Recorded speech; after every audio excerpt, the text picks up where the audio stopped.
आज की बात वर्तमान मुद्दों के साथ देखिए जयदेव पटेल के साथ शनिवार रात 11 बजे और रविवार सुबह 11 बजे सिर्फ नंबर 1 इंडिया न्यूज पर। नमस्कार व्यूअर्स, मैं जयदेव पटेल और आप देख रहे हैं नंबर 1 इंडिया न्यूज। आज के बाद वर्तमान मुद्दों के साथ के इस खास कार्यक्रम में आज हम बात करेंगे उत्तराखंड के जंगलों में आग लगी हुई है, जिससे वन्य संपदा को और वन्य जीवों को नुकसान हो रहा है और इसके अलावा हिमाचल के ग्लेशियर को भी नुकसान हो रहा है। ये कितना खतरनाक है, इस पर ज्यादा बात करने के लिए हमारे साथ खास मेहमान है वाडिया हिमाचल भूविज्ञान संस्थान के निदेशक कालचंद सैनी। डॉक्टर कालचंद सैनी जी, आपको बहुत स्वागत आज के प्रोग्राम में। धन्यवाद आपको मुझे मौका देने के लिए इस अवसर पर। जी कालचंद सैनी जी, आपसे मेरा पहला सवाल है कि जंगल में लगी आग से फॉरेस्ट फायर का क्या रिलेशन है और इसका ग्लेशियर पर क्या असर पड़ रहा है? देखिए, जब जंगल में आग लगता है, फर्स्ट ऑफ ऑल इसका वजह क्या है कि हम लोग का जानना जरूरी है। अगर वो हम लोग ठीक तरह से समझ पाएंगे तो उसके लिए मिटिगेशन मेजर भी आसान हो जाता है। जी मोस्टली हिमालयन रीजन में, पर्टिकुलरली उत्तराखंड में अगर हम लोग देखे हैं तो 71% है फॉरेस्ट कवर। उसमें से 28% forest cover chief point tree है। तो उसमें जो नीडल स्पॉट होता है वो उत्तराखंड पहाड़ और जंगल में वो भरा जाता है। और जब हीट वेव आता है, जब अभी एयर टेम्परेचर इंक्रीज होता है, तो उसमें हमेशा कुछ न कुछ कारण से, वजह से उसमें आग लगने का संभावना होता है। और जब आग लग जाता है, क्योंकि उसमें बहुत सारी ऐसे इनफ्लेमेबल लीव्स भी है, ट्रीज भी है, सूखे ट्री भी है, सब उसमें आग लग जाते हैं। तो जंगल पूरा एक जगह शुरू हो जाते, बहुत दूर तक वो सब कर देते हैं। तो इसके मेन वजह यही है, अभी हम लोगों को दिखाई दे रहा है जो आजकल का हॉट वेदर है, ड्राई स्पेल है, स्कैंटी विंटर रेनफॉल हो रहा है, स्नोफॉल भी कम हो रहा है, पाइन नीडल्स ट्री का लीव्स है, इसके अलावा और भी बहुत सारी inflammable leaves as well as trees, सूखा ट्रीज है पर्वत पहाड़ों रीजन में। तो उसमें मोस्टली ये सब चीजों में हम ही लोगों का वजह से, मैनमेड का वजह से कभी कभी ये ज्यादा खतरा पैदा करता है। तो मैनमेड में क्या है, कभी कभी वहाँ का लोग उतना एजुकेटेड नहीं है, सेंसिटाइज नहीं है। हम लोगों को सेंसिटाइज करने का जरूरत है, एडुकेट करने का जरूरत है। किस तरह से ऐसे अगर सूखा पत्ता और ट्रीज रहे उसको हम लोग प्रिजर्वेशन कर सकते हैं, उसके लिए अलग तरह से कुछ उसको यूटिलाइज कर सकते हैं, सो दैट वहां पर आग लगने का संभावना कम रहता है। कुछ लोग ऐसे बीड़ी सिगरेट पी करके ऐसे ही जला हुआ बाट फेंक देता है, उसके समझ में नहीं आता है इतना छोटा सा बाट कितना बड़ा खतरा पैदा कर सकता है। तो उसके लिए एजुकेशन करने का जरूरी है। तो ये जो चीज अभी हो रहा है, जनरली मई महीना में बहुत ज्यादा इसका प्रकोप होता है, जून में होता है, जब फिर बारिश आता है तो फिर उसका कम हो जाता है। लेकिन ये जो वजह है, मैंने पॉज बताया है, जो presence of the inflammable material है, और हम लोगों को भी इसमें सजाग होने का जरूरत है, सेंसिटाइज करने का जरूरत है। बट आपने जो मेन क्वेश्चन मुझे किया है as an expert working into the Himalayan region on glaciers, इसके ऊपर इसका असर क्या पड़ेगा, ये सवाल आपने पूछे। अभी ना वो पॉइंट में मैं आ रहा हूँ। तो जब इस तरह से जंगल में आग लग जाता है, तो before coming to the main जो ग्लेशियर के ऊपर क्या इम्पैक्ट पैदा कर रहा है, मैं 2-3 चीज और भी आपको बताना और शेयर करना चाहता हूँ, जिसके ऊपर भी इसका इम्पैक्ट पड़ रहा है। जो बहुत सारी रेयर एंड ये हमारा एबोरिजिनल फौना एंड फ्लोरा है, जब जंगल में आग लग जाता है तो नष्ट हो जाता है। उसको फिर हम लोग को लेके आना हमारा बायोडाइवर्सिटी के लिए बहुत मुश्किल हो जाता है, नंबर 1। नंबर 2, जब इस तरह से आग लग जाता है तो हमारा जो एनवायरमेंट डिग्रेडेशन होता है, उसमें सरफेस रॉक जो होता है वो उतना वीक पैदा हो जाता है। और हम लोगों को मालूम है जो हिमालय का लैंडस्केप है, सरफेस रॉक्स है, अगर उसमें चेंज आया, बदलाव आए, तो जब भी वहाँ पर कुछ फ्लैट होता है, जो लैंडस्लाइड होता है, आग होता है, जो वो लैंडस्केप जनरली कंट्रोल करता है कितना डैमेज उस जगह में होगा। तो ये भी एनवायरमेंटल डिग्रेडेशन फॉरेस्ट फायर की वजह से जो हम लोग एक्सपीरियंस करते हैं, वो हमारा आपदा के लिए भी काफी खतरा पैदा हो सकता है।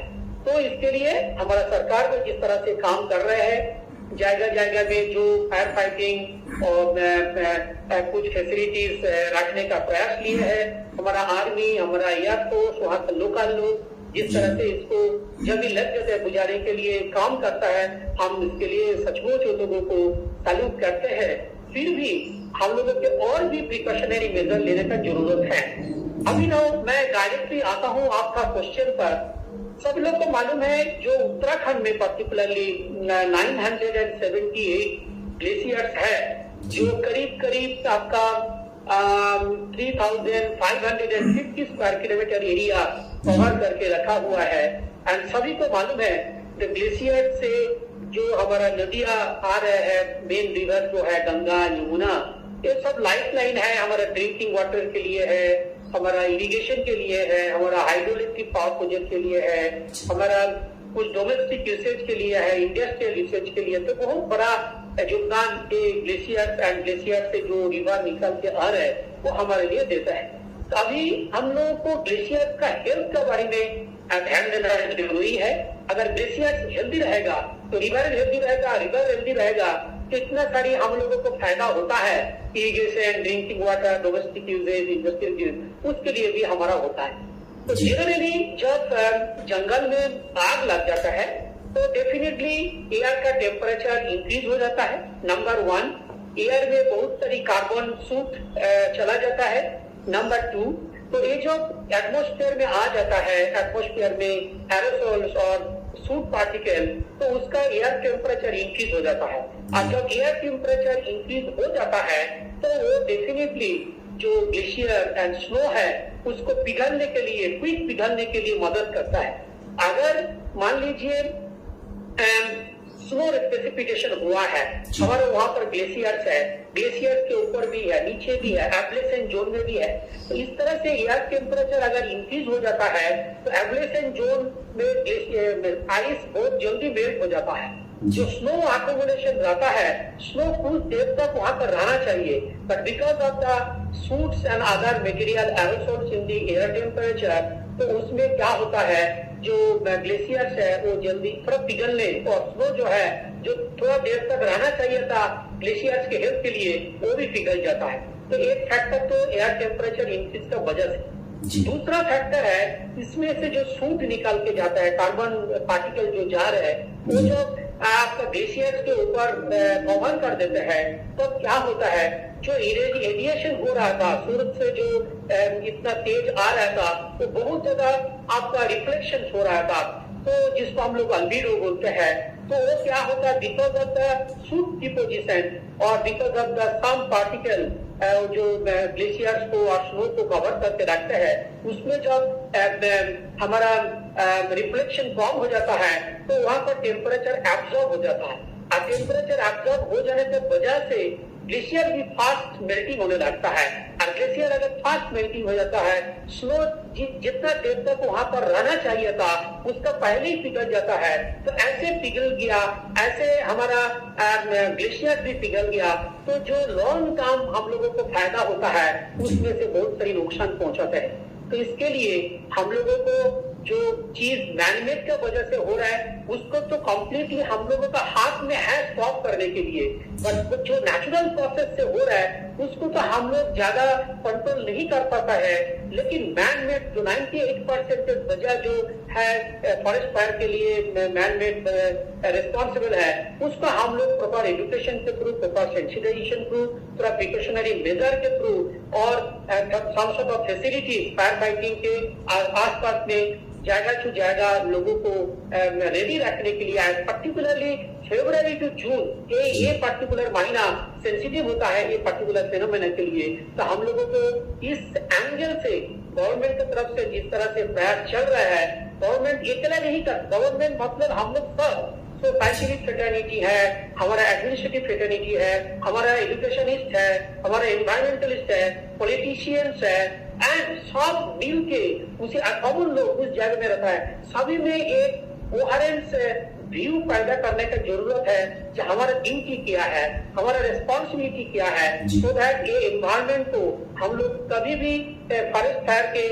वजह से जो हमारा नुकसान पहुंच रहा है वो नुकसान ना हो। इस तरह से प्रॉपर एजुकेशन एंड सेंसिटाइजेशन करने का जरूरत है। तो black carbon and carbon suit वहां पर डिपोजिशन होने से हमारा पिघलने का, बिकॉज वहां पर टेम्परेचर एब्जॉर्ब हो जाता है इंस्टेड ऑफ जो अल्बिडो फिनोमेना हम लोग बोलते हैं, जिसके थ्रू टेम्परेचर और जो रेडिएशन होकर के हीट निकल जाता है वो संभावना घट जाता है। और एटमोस्फियर में जब फूड बोला, मैं एरोसोल बोला, जो कार्बन पार्टिकल बोला, उसका वजह से भी जो एयर टेम्परेचर इंक्रीज होता है, और एयर टेम्परेचर जब ग्लेशियर का कांटेक्ट में आता है तो ग्लेशियर को भी इजीली पिघलने की भी मदद होता है। जी कालचंद सैनी जी, अगर हम बात करते हैं तो गंगोत्री ग्लेशियर एक बहुत बड़ा ग्लेशियर है, उस पर बहुत ज्यादा रिसर्च भी चल रहा है, तो क्या वो घट रहा है और इस पर किस तरह का प्रभाव पड़ रहा है?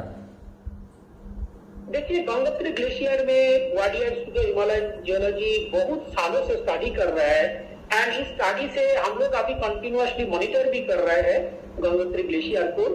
अभी जो हम लोगों को पता चला है क्लाइमेट चेंज का वजह से जिस तरह से उसके ऊपर इम्पैक्ट आ रहा है, लास्ट 30, 40, 50 इयर्स का जो हमारे पास डेटा है, उस डेटा से हम देख रहे हैं जो ग्लेशियर्स वहां पर रिपीट हो रहा है 15 to 20 metre per year rate में। तो इस तरह से वहां पर ग्लेशियर पीछे जा रहा है, मतलब वो हायर ऑल्टीट्यूड की तरफ घिसक के चला जा रहा है, जो रिपीट हो रहा है, जिसको हम लोग इंग्लिश में बोलते हैं। एंड इसका मेन वजह तो वही है जो वहां पर भी एयर टेम्परेचर इंक्रीज हो रहा है, elevation dependent temperature gradient increase हो रहा है, एंड इसके वजह से ग्लेशियर वहां पर पिघल रहा है एंड वहां पर उसका रिट्रीट भी हो रहा है। जी कालचंद सैनी जी, आपसे मेरा एक आखिरी सवाल है कि हिमाचल की ग्लेशियर की वर्तमान सेहत क्या है, किस तरह की, और आने वाले समय में किस तरह के लिए खतरा है, ऐसा आपको लगता है? देखिए, जो हिमालय अभी क्लाइमेट चेंज का वजह से जिस तरह से चेंज हम लोगों का स्टडी से पता चल रहा है, इसमें एक वर्ड में कहना बहुत मुश्किल होता है। हम लोग पास्ट में भी देखे थे जो टेम्परेचर राइज का टाइम में ग्लेशियर क्या हुआ था, फिर टेम्परेचर जब फॉल ग्लेशियर इंटरग्लेशियल पीरियड पे, तो एज ए होल हम लोग हिमाचल प्रदेश में एंड आपका उत्तराखंड का जो ग्लेशियर्स है वो तो रिट्रीट देख रहे हैं, लेकिन हम लोग फर्दर नॉर्थ वेस्ट में अगर कराकोरम की तरफ तो जाएंगे तो वहां पर कुछ ग्लेशियर अभी स्टेबल है, कुछ ग्लेशियर एडवांस भी हो रहा है। तो इसमें अगर एंटर हिमालय के हम लोग देखते हैं, एक तो नॉर्थ वेस्ट में काराकोरम, हिमाचल, देन हम उत्तराखंड, देन इधर नॉर्थ ईस्ट में अगर जाएंगे तो different parts of the Himalaya का डिफरेंट तरह का हम लोग ग्लेशियल इम्पैक्ट क्लाइमेट चेंज की वजह से देख रहे हैं। तो इसके वजह एक वर्ड में, दो वर्ड में कहना बहुत मुश्किल है जो जिस तरह से अभी, लेकिन ग्लेशियर तो पिघल रहा है एंड ग्लेशियर रिट्रीट भी हो रहा है, ठीक भी हो रहा है। एंड इसके एक पर्टिकुलर ग्लेशियर हम लोग उत्तराखंड स्टेट में भी स्टडी किए थे, जो खैटलिंग ग्लेशियर है, वो थिनिंग भी हो रहा है एंड उसके एसोसिएटेड एक ग्लेशियर लेक है वो एक्सपैंड भी हो रहा है। इसका मतलब उसमें जो पानी इतना ज्यादा और रेट में इंक्रीज हो रहा है, उसका वजह है उसका ऊपर जो ग्लेशियर खैटलिंग है वो थिन हो रहा है, मेल्टिंग हो रहा है। तो different part of the Himalayan region, different state का अलग अलग हम लोग तरह के स्टडी कर रहे हैं। एंड स्टडी जब तक लॉन्ग पीरियड नहीं करेंगे, लॉन्ग डेटा सेट जनरेट नहीं करेंगे, 30-40 ईयर्स को कोई नहीं करेंगे, 30-40 ईयर्स का पिछले के डेटा को एक साथ में लेकर के एनालिसिस नहीं करेंगे, तब तक हम लोग इसका बारे में जो भी कोई 3 साल का 5 साल का डेटा लेकर के कहते हैं उसमें हम लोगों को ध्यान नहीं देना चाहिए। जो लॉन्ग टर्म डेटा लेकर के बातें करते हैं उसमें ध्यान देकर के एक होलिस्टिक व्यू और हिमालय में ग्लेशियर्स के ऊपर क्या हो रहा है, क्लाइमेट चेंज का इम्पैक्ट किस तरह से बढ़ रहा है, उसके ऊपर अध्ययन चल रहा है एंड अध्ययन करना बहुत आवश्यक है। इससे हमारा फ्यूचर हेल्थ ग्लेशियर का कैसे रहेगा, हम लोगों का एनवायरमेंट का हेल्थ कैसे रहेगा, नदी का हेल्थ कैसे रहेगा, और इसी सभी का हेल्थ के साथ हम लोगों का हेल्थ भी जुड़ा हुआ है। जी कालचंद सैनी जी, आपने हमारे लिए समय निकाला और महत्वपूर्ण जानकारी हमारे साझा करी, उसके लिए आपका बहुत बहुत धन्यवाद। धन्यवाद और नमस्कार, मुझे मौका देने के लिए, आपके साथ कुछ इन्फॉर्मेशन शेयर करने के लिए। Thank you so much sir.